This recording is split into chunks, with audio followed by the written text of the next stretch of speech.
Ideally, my husband needs to be making like Okay.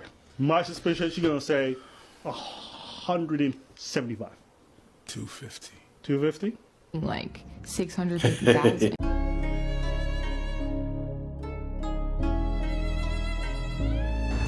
Never depend on a man for anything. Nothing. Period.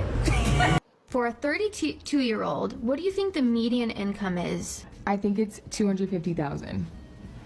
It's 52,000. What? No, it's not. Where does she get all these statistics? She's even arguing. And what's the top 25% of a 37-year-old?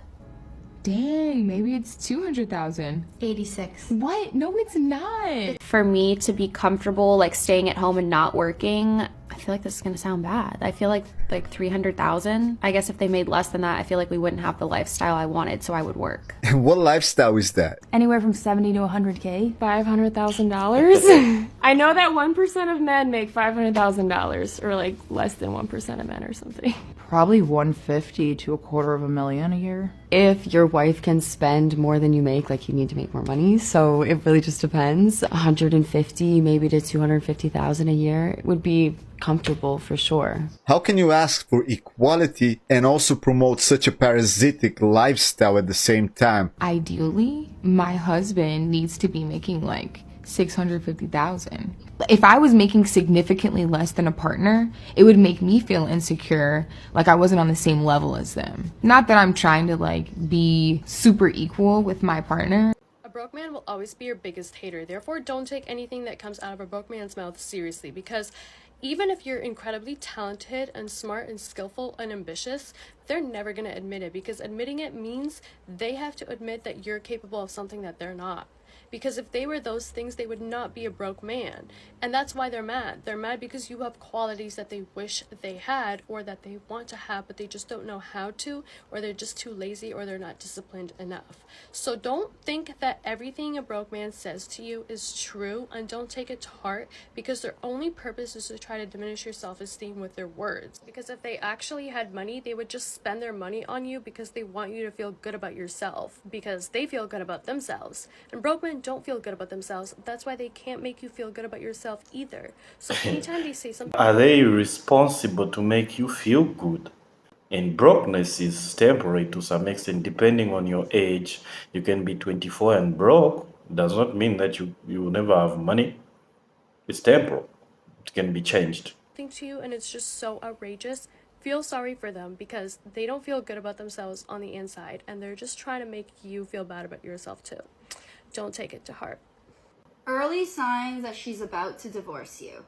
As a psychotherapist, I've met hundreds of men who got a divorce with their partners after many years of being together. They all said this one thing: irreconcilable differences, and things are just not the same anymore. Although as a psychotherapist, I never want to promote whether situations calls for a breakup or working on the relationship to mend things, I want to let all my viewers listen to this. After seeing so many divorced couples, I want you guys to understand that things will never be the same, because happily ever afters are not destined, they're made. So here are the first couple early signs that you should be careful of before the relationship begins to fall apart.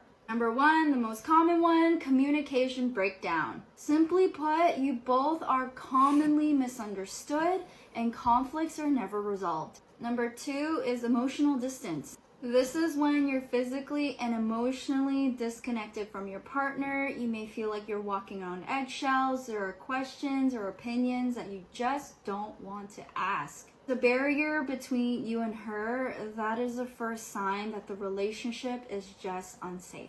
You both are acting as individuals rather than a unit. Number three is there's constant criticism. For women, it may look like passive aggression. She may stonewall you, reject you, and not talk to you.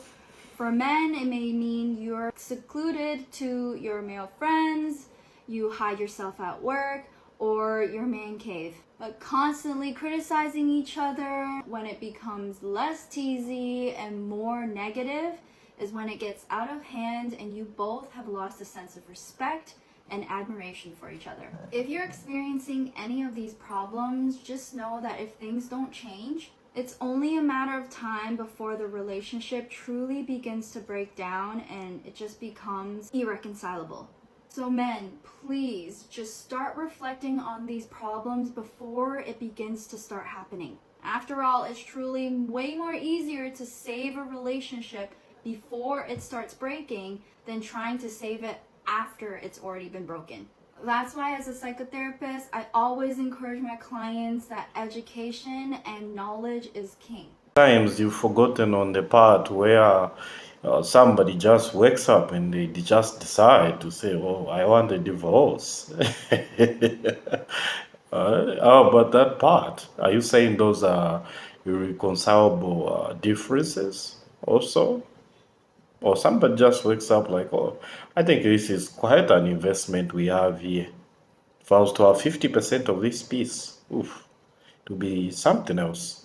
And at times also women listening to other women who are divorced or not married, who are not in any relationship. So women are single women or divorced women advising women in marriage that the best course of action here is for you to divorce.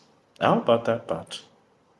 I'm not saying men don't have a role in the divorces, they do, but like most of the times, I'm just saying it. Another gaslighting tactic that women will use is when they twist your words. So you'll say something very basic, very direct, and they'll take that and make it mean something else and have a problem with it. So you'll say something like, hey man, listen, I just want to relax. I really don't feel like going out tonight. I don't feel like going out to eat tonight. A lot of women will take that and say, if you don't want to hang out with me, just say that. If you don't want to be around me or you don't want to be around me and hang out with me, just say that. That's gaslighting.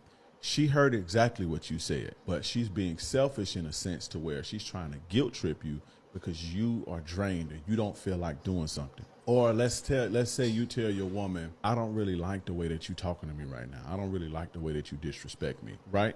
And instead of dealing with and being accountable for that, they'll take what you say and catastrophize it and say, oh, well, you're just saying I'm just the meanest, rudest ever. I'm just the rudest person in the world. I'm just no good, huh?